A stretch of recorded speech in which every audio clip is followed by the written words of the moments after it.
Welcome, one and all, to the High Performance Human podcast. My word, it is great to have you on board with us once again. And I know for a fact that this episode is going to be well worth your time. My guest in this episode is someone who I have admired, respected, revered for a number of years now. Leanne Pilkington is an absolute figurehead in the real estate industry, coming from the front of an office through to becoming literally the leader of an entire industry, everything in between as well. She is a tremendously accomplished businesswoman in her own right. And as well as that, does everything with a degree of grace and aplomb that many of us could learn plenty from. Leanne Pilkington, a wonderful, warm welcome to you. Thank you so much for coming on. How are you? I think I'm going to have you introduce me on everything that I do moving forward. That was awesome. Thank you so much. And I'm doing exceptionally well. Lovely to see you. Thanks for inviting me to be here. Oh, look, pleasure is all mine, as it always is with all of my guests. I feel so humbled that I get to have some ridiculously incredible people like you come and have a yarn with us and entertain my drawl pommy accent. It really does. It really does make me feel a little bit better about myself. Anyway, now, team, this is a high performance human podcast, which is all about making high performance more accessible to more of you. We all get the whole sort of looking at social media and really sort of look at it and go, how the hell can I climb that mountain? Well, I want to make that mountain a little bit smaller. Ideally, I want to make that summit feel a little bit closer for you, whatever your version of high performance is. And I've got Leanne on today because, as I mentioned, team, she has scaled the mountain right from the very, very bottom of it. And she's more than planted a flag at the very top since then. Leanne, for those people that don't know who you are, and I don't know if there'll be that many, to be honest, because you've been all over the news media, you have regular I've been spaces. around. Yeah. Oh, your face is one that is well recognized. But for those who don't know who you are, just give us a brief elevator spiel as to the story to date as to what got you here. Okay, I started working as my father's Saturday girl in his business. He had 3 real estate businesses in the Hills District in Sydney. So I started working for him as a 12-year-old, answering the phone on a weekend. Went full-time with him when I finished high school. I was planning on becoming a school teacher, but I ran out of money at schoolies and rang Dad, and he said, yeah, I'll send you some money, but can you come and work for me while you're waiting to go to uni? And so I stayed working for him until I was in my, I don't know, maybe about 27. So I did everything from, admin to property management, then sales, which was very unusual in those days. I've been in the industry. I started full-time in 1981. So I'm giving away my age now, Wow. which is fine. But it was a very unusual job for a young girl in those days. And then after I left Dad, I was a recruiter. I worked as a shopping centre manager.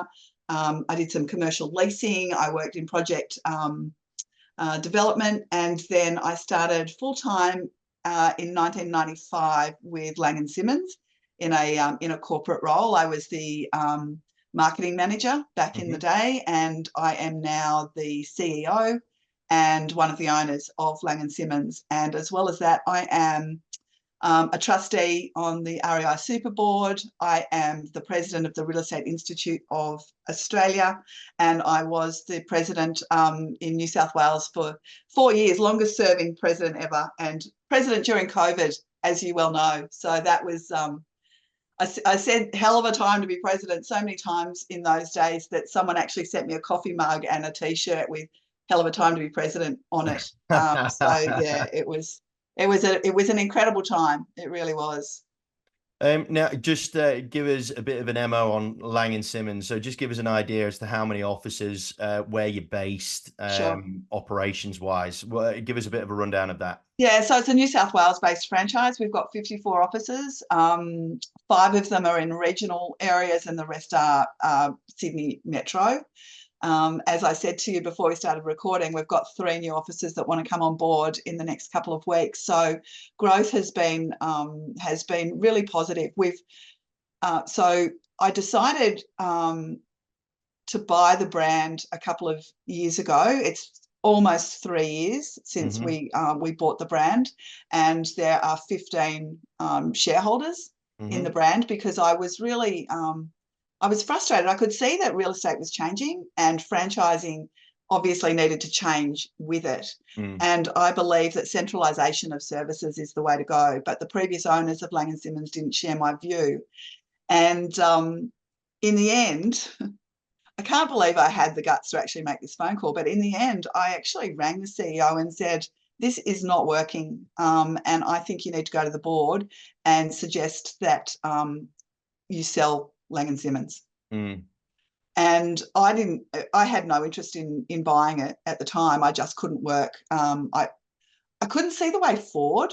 And I'm the kind of person that I'm always about what's next. I'm not one to rest on my laurels. It's always about what, okay, last year was awesome, but what can I do this year to make it even more awesome, right? And so I couldn't see the way forward, and that's not a good place for me mentally to be. And fair. so I had a couple of meetings with some fairly big brands, and although I liked the people and I liked the culture and all of that sort of stuff, I just didn't feel that. One of the guys was shooting me. You're president of the Real Estate Institute. You should be doing this. REI, NSW should be doing that. Should. And he didn't give me an opportunity to tell him why I didn't think that was the right way to go. And I just got off the phone and thought, oh, bugger that. I can't work for somebody like that. As much as I like him, I can't be in that environment. And so that's when I spoke to a couple of franchisees. They sort of said, look, we know the business is on the market. We'd like to buy it, but we want you to buy it with us. And that freaked me out. I got really intimidated by that. And Why? I spoke to it was really interesting, because I don't talk to people. I don't get advice from people that regularly. But with this, I went to one of my favourite business mentors, and he thought it was a really terrible idea that I bought the brand. And I realised I got quite depressed, and I don't suffer from depression regularly, but I got quite depressed because I had so much faith in him, but I didn't know where to go after I spoke to him. And then I spoke to some of my Real Women in Real Estate tribe, and they're like, are you mad? You would be awesome. This is, you'll be able to achieve all kinds of great things. And so that was when I started to get excited about it. But it was a real lesson to me about the stories you tell yourself. Yeah, for sure. About why you can't do something, about why something won't work. And I realized I was scared. I was scared of failure. I was scared of financial failure. And the people that you let in, if I had just left it with that one conversation, I don't know where I'd be now. So ultimately, I look back on that and I realise, and he has since apologised to me, because it was his stuff that was impacting his advice to me. Right. It wasn't about me and what I could achieve. And he's as proud of me as if I was his own daughter, to be honest. Right. Now he can't believe what we've achieved with the brand. So yeah, interesting times. That was a very long answer, sorry. Look, it was an answer well worth listening to. I'm gonna refer back to it, I think, through the rest of this. Now, high performance, in my opinion, comes down to 4 elements of your life: success, connection, influence, and most importantly, in my humble opinion, happiness. Now, I've asked everybody that's come onto the show what their definition of high performance human is. Yep. I'm really interested to hear what yours is, because you've been a high performing human, in my humble opinion, over a long period of time now. Your level of high performance has been really, really well sustained. So what is your definition of a high performance human? It's a great question. And I think when you hear the term high performance, I automatically think of the top 1% of real estate agents who are writing the ridiculous numbers that most of us can't even hope to achieve, right? Mm. And so I think the term high performance can be a little bit intimidating because Mm-hmm. people are just like, oh no, I can't do what they do. And I've suffered from that many times in my career when I've been asked to step up into roles, you know, even recently with the presidency of Australia. It's like, oh no, I don't think I can do that. Mm. So it can be a little bit intimidating, that language. And I really believe that everyone needs to have their own definition of what success means to them, Mm-hmm. because it's not always about high GCI. And so success for me is being able to have a dream and have the ability to go and chase it and be open to, we've sort of reframed failure Mm-hmm. at Lang & Simmons. Whenever something goes wrong, and it always goes wrong, I don't care who you are, stuff goes wrong, right? And we always say to each other in the corporate team, let's get curious about how we could have done that differently. And I find that that conversation provides a really high level of psychological safety to my corporate team. Mm-hmm. They're not afraid to say to me, hey, Lee, I've really messed this up. Because we don't make a joke of it, but it's just like, let's get curious about that. How can we do that differently next time? And we are always evolving the stuff that we do to make sure that we just do it better each time. And I think that's what high performance is about, right? Being prepared to have a look at what you've done well, what you haven't done well, and just continuing to evolve. Remaining curious is a tremendous way of looking at high performance. Yeah, It's something that is often chopped off, shall we say, because people that reach the top, and those that look at the people that reach the top think that, well, that's the top. Well, those at the top are thinking, no, no, no, up there's the top. what's next? Yeah, up there's the top, right? So it's really, I like that. Remaining curious in your endeavors is a wonderful way to look at high performance. And it's Yeah, something that anybody that appears to be evolving or growing or whatever, it's only through curiosity yeah, essentially that it happens. So I love that. I really like that absolutely. actually. And Uh, I think there's a lot of people in leadership positions that will never admit that they're wrong or that they've made a mistake or they don't know what to do. And I find I procrastinate when I don't know what the answer mm, is. And mm, so I'm open with my team about that. It's like, you know what, I can feel myself procrastinating about this decision. That mm, means that I don't know which direction to go. Maybe we need more information. Let's talk about it mm. a little bit more. But I think it's really important to reframe failure, and because failure is a part of high performance. You're Oh, not going to become a high performer without making any mistakes along the way. there's no high performing hermits. Let's put it that way. There's definitely no high, and it's interesting when it comes to the happiness component of high performance. Uh, Being able to frame failure in a constructive way is incredibly critical, and Yeah, and understanding that we are perfect in our imperfections. I'm actually going through this personally, to be honest. yeah, My partner, who is of a much higher standard than I thought I was a good human, right? And right. she's showing me a better way again. Okay. And And it's and I important to be open to that, right?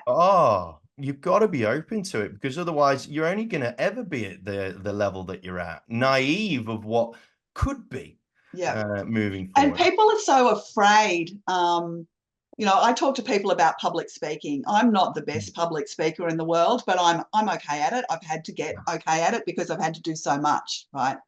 And as soon as someone says to me, "Oh no, never," I'm terrified of public speaking. You can guarantee the next time I do a training session or whatever, I will get them up and I will hold their hand, but I will get them to actually speak, because the only way to increase your comfort zone is to stretch it and Yeah. to do things that intimidate you. But people that are refuse to ever step outside of their comfort zone won't ever be high performers, in my opinion, No, because you've got to continue to push.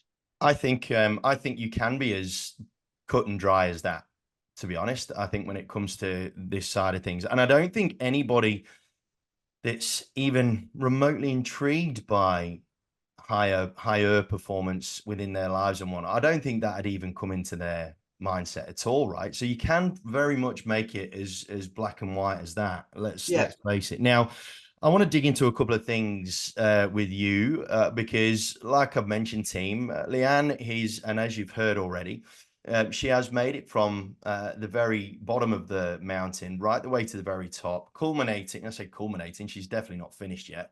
But Even though I'm old, I'm not finished yet, you Andy. are absolutely so far from being finished. I can't ever imagine you finishing, to be honest. No. But anyway, you know, as of now, is the current president of the Real Estate Institute of Australia and the CEO of one of the leading growing franchise groups in one of the biggest industry sectors in Australia. So safe to say she scaled a few, right? She scaled a few in a big way. Now, for me, we've talked. I wanted to ask you when I sent you the brief. I did want to ask you about your definition of success, but I wanted to talk about it from a macro point of view, right? Because you are in a position and you have earned yourself to be in the position of being a president of an industry institute, being the CEO of a 54 franchise group.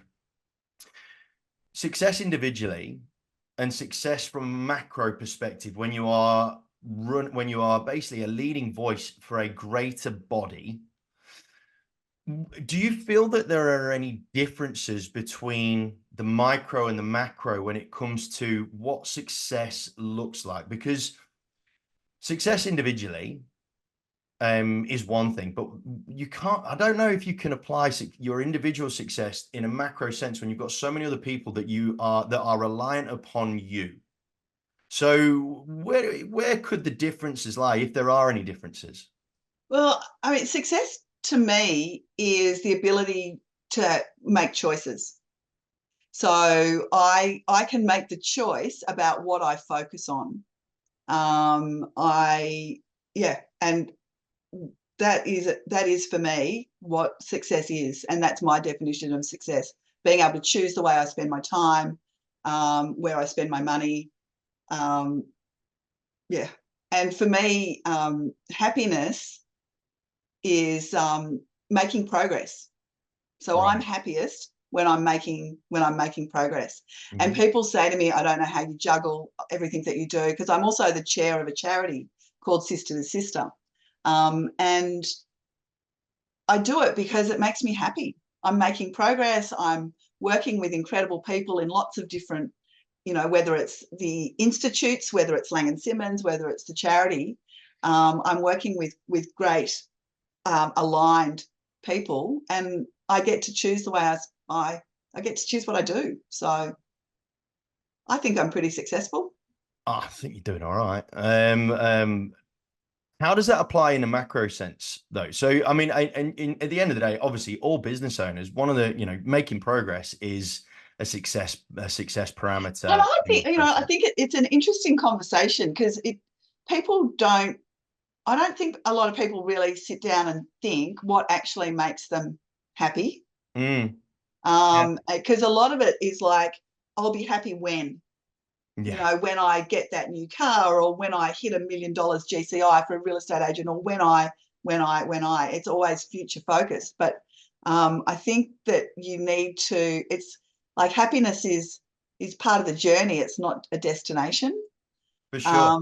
So what is, Happiness is a present barometer. It's a present KPI. Uh, yeah, it's a present KPI. I think.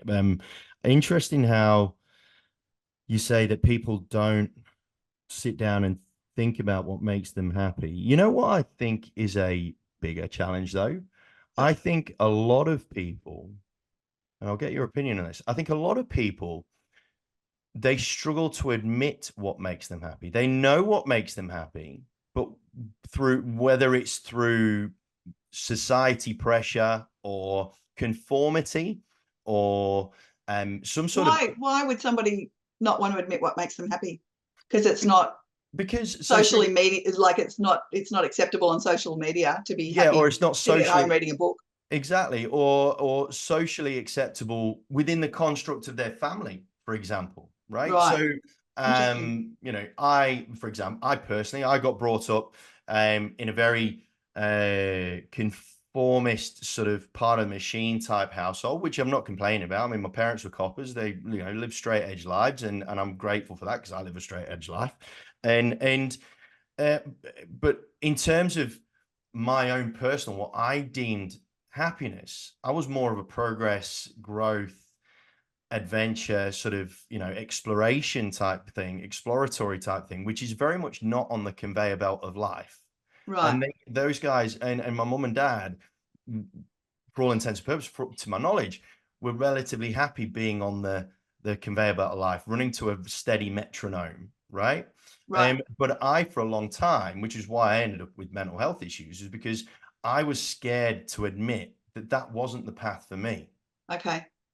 So whether it is through cultural norms as well. So my partner is another tremendous example. She's Iraqi born, but and so therefore, as a female growing up in Iraq, was never allowed to play sport, was never Yeah. allowed to do any of the things that she wanted to do, Yeah. show any level of ambition beyond the kitchen, right? Yeah. Essentially.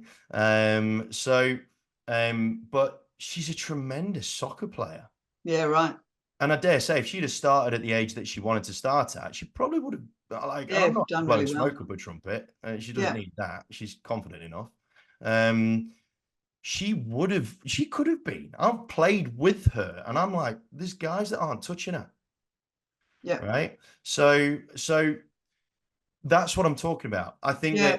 I think that happiness for a lot of people ultimately they know what happiness is to them.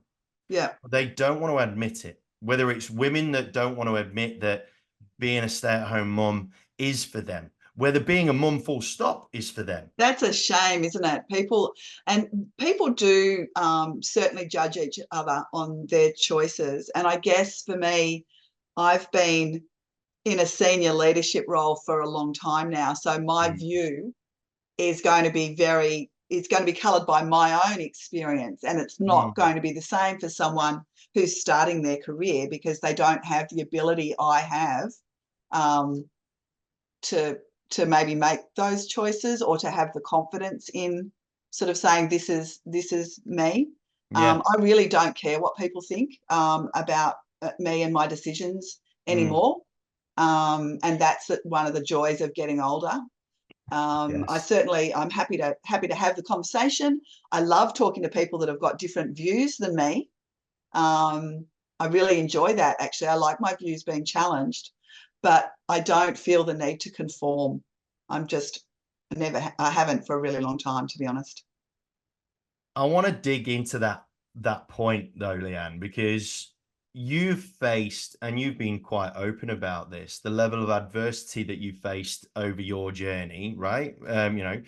The generation that you grew up in, tremendously alpha, where irrespective of where you are in the world, that's the way it Sure, was, like full stop. sure. Um, you know, going from a Saturday receptionist and working your way through, going out to different industries, coming back, being in sales back then as a Well, female back then entrepreneur. they used to say, because the agents, agents, I was very friendly with the agents in the Hills District, so we all knew each other very well, and I knew perfectly well that when I was up against them on a listing presentation, they would say, "Oh, she's a pretty young thing," but and it's like so I went and I studied to become a valuer. Right. Back when I went straight from my HSC, started working for Dad, and started studying at night. And in those days, I was travelling from Baulkham Hills to the city 3 nights a week. I Mm, was working 7 days a week, and the drive from Baulkham Hills to the city, there were no freeways, no tollways in those days. So it was a significant drive. Mm. And I did that for 4 years. So I have always been determined to sort of, I don't know, determined to be able to demonstrate that I am more than just a pretty young thing. And now, Mm. obviously, I'm old, so that can't be said about me anymore. But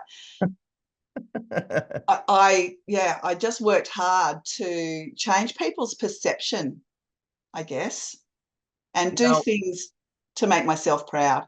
now, on that point, we're segueing into different little conversations tremendously here, Leanne.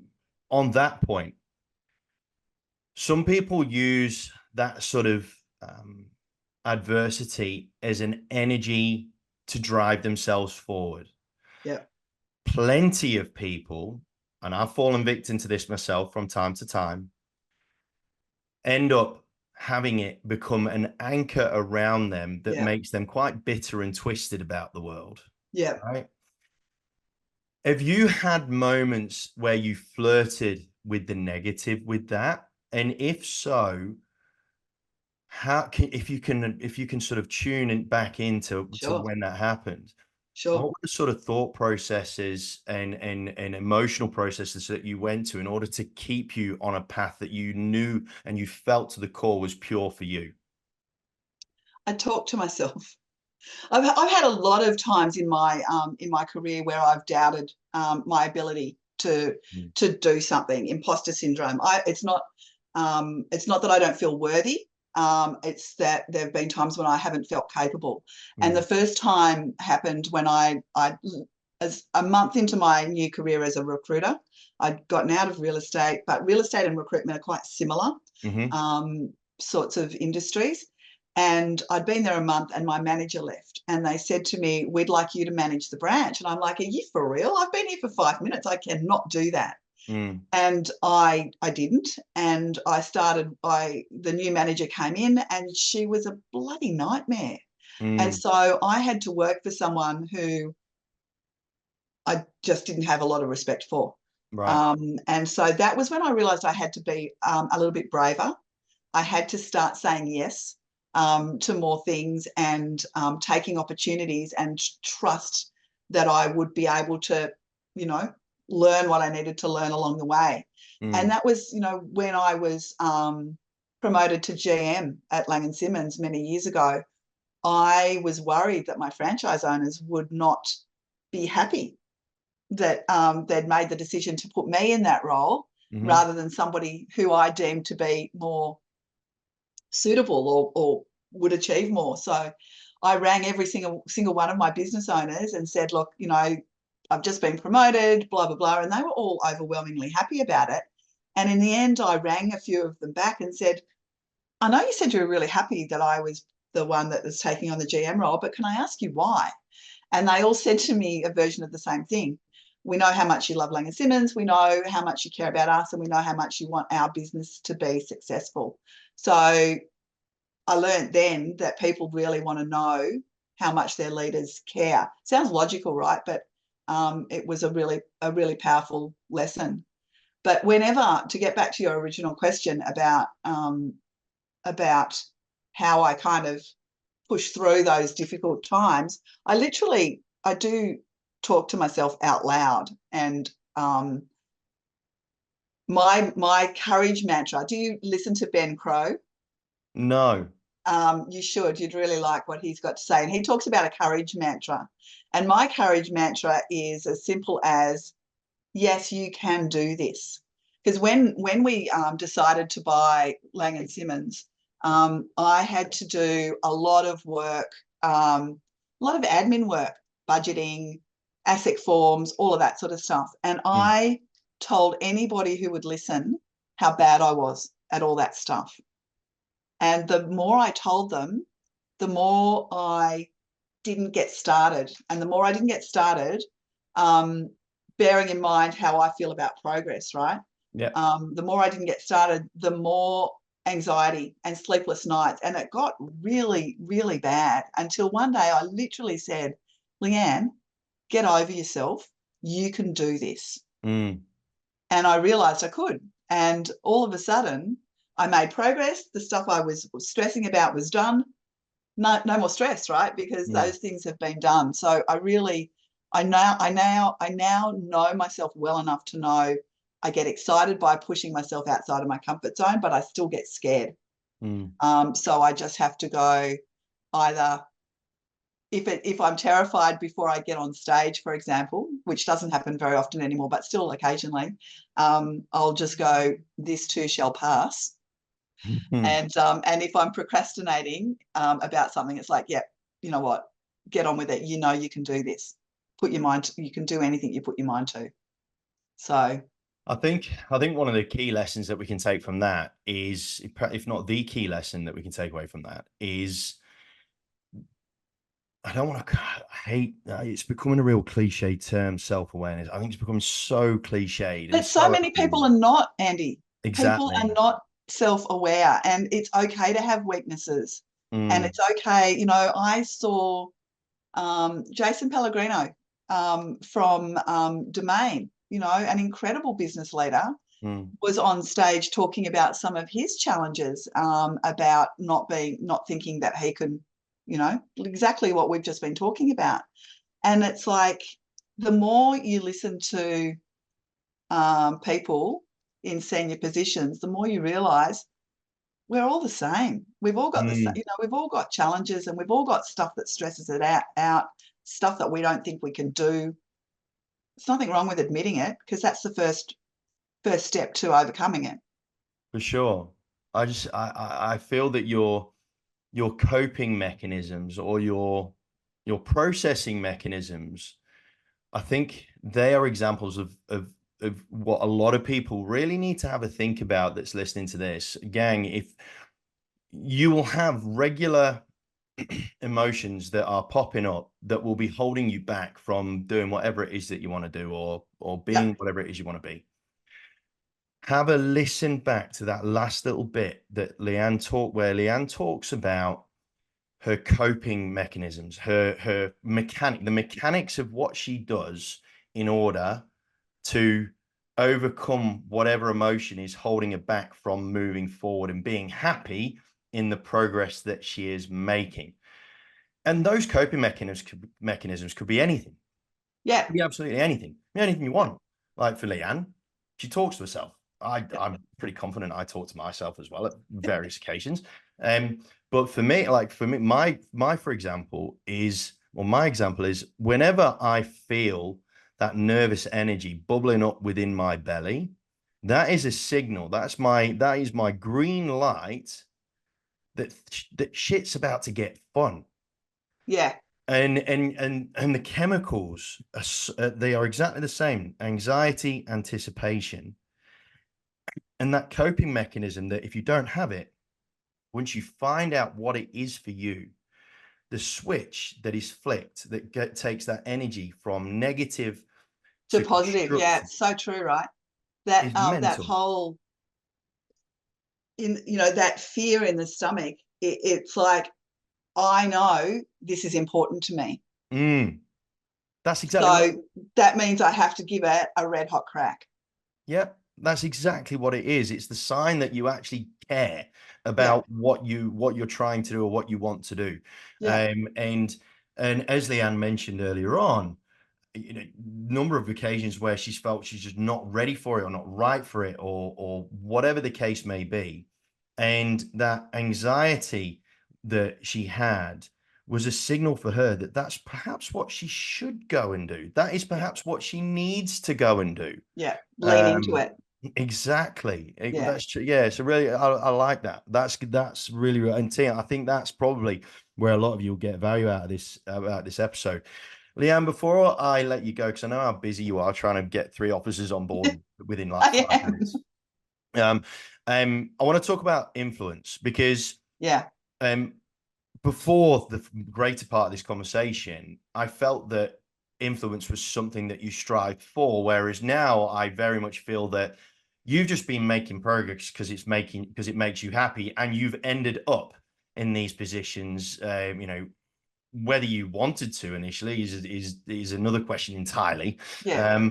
But I want to talk about influence for you, because you are in tremendously influential positions, right? Yeah. Whether it is philanthropic, whether it is operational, like business, financial, whether it's, like I said, institutional, constitutional, in a sense.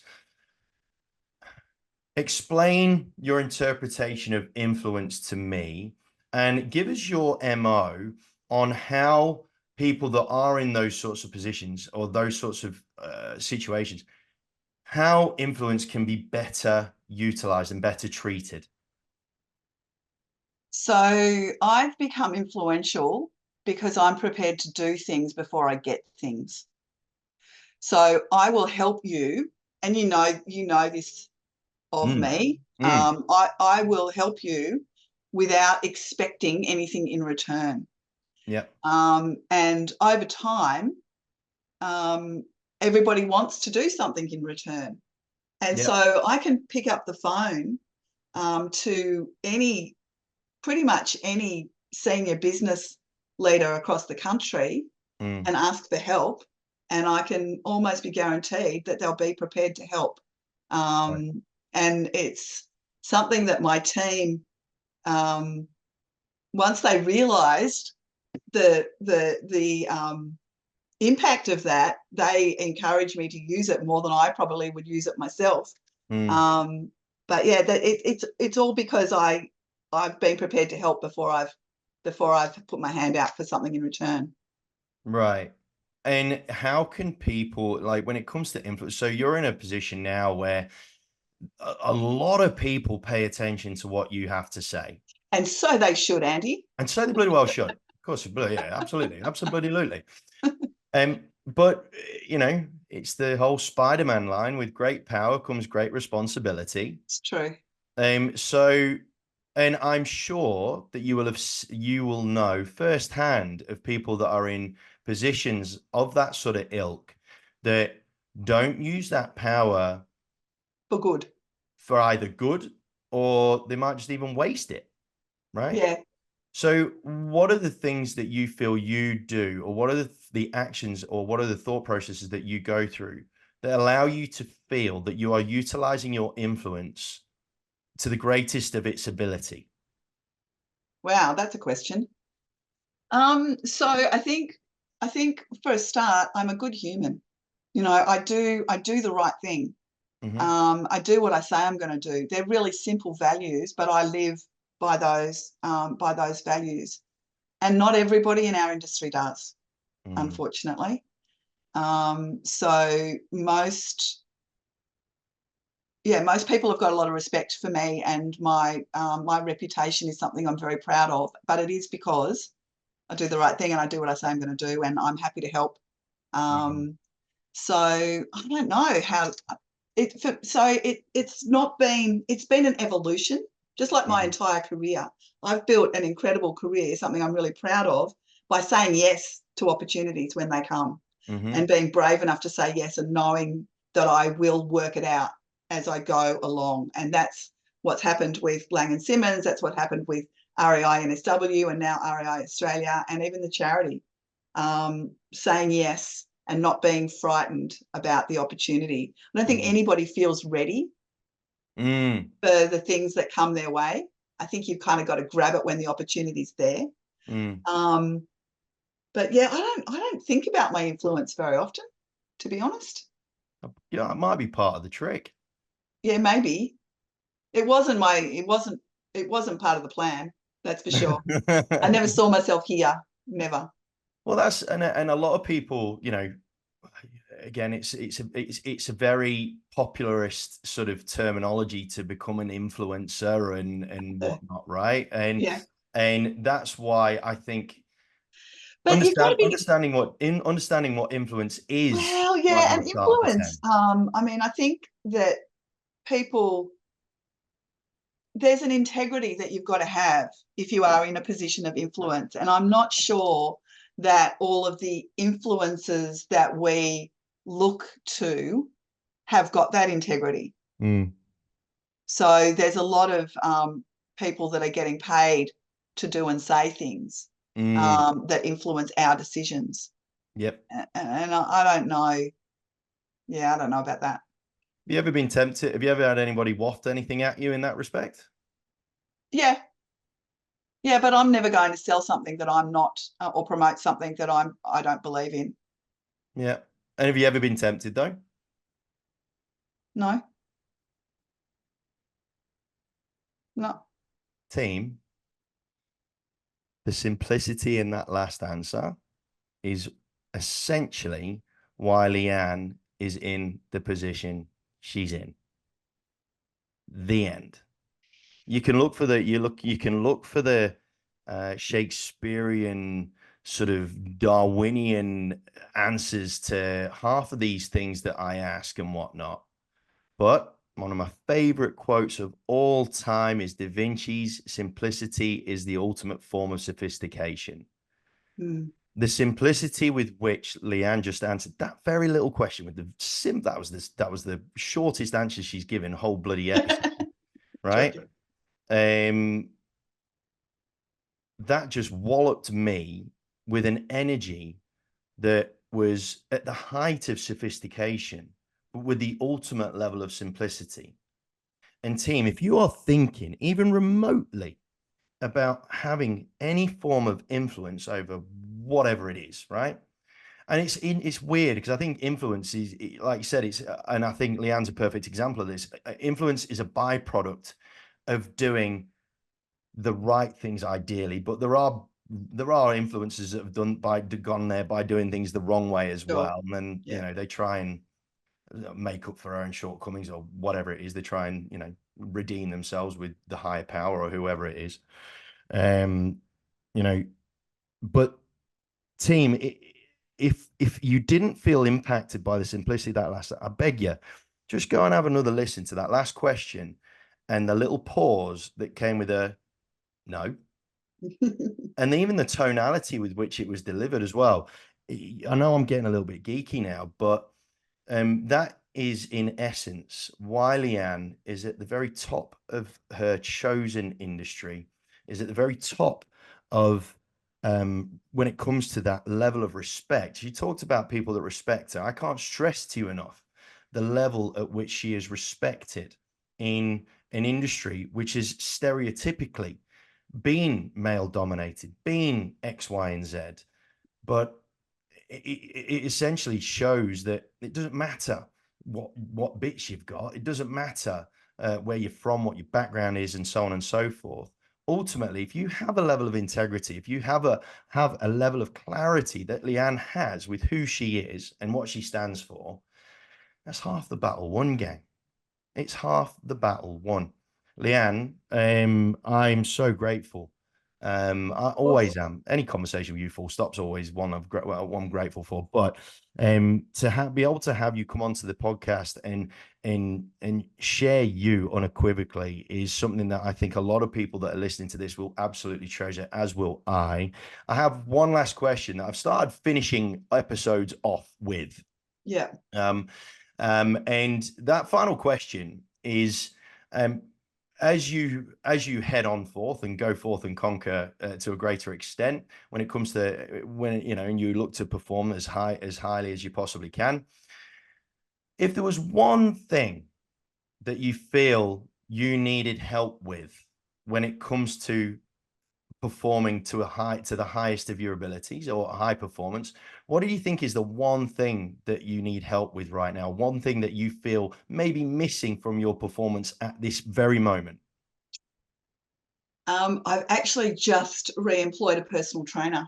Um, so I used to have, I've always been a really keen gym goer. The last 12 months have been challenging. I've been unwell. I've been traveling. I've been, you name it. I can pull every excuse out.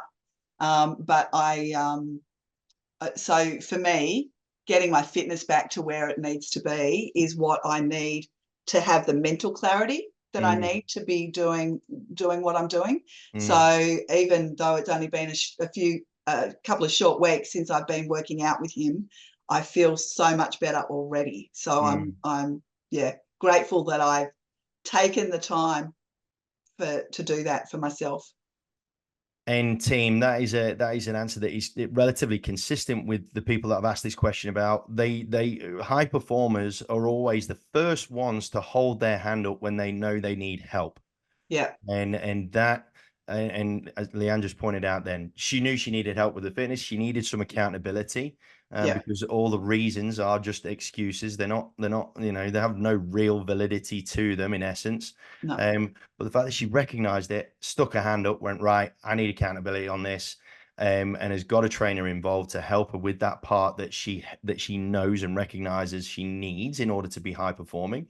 Um, Again, it's a wonderful answer and a wonderful lesson that we all need to make sure that we take heed of. Leanne, thank you so much for coming on the High Performance Human podcast. I cannot express my gratitude enough. And team, if you want a shining light of an example as to how integrity how can integrity looks, feels, and is exuded, then you've got to connect with Leanne in some way, shape, or form, whether it is on socials or carrier pigeon or whatever the case may be.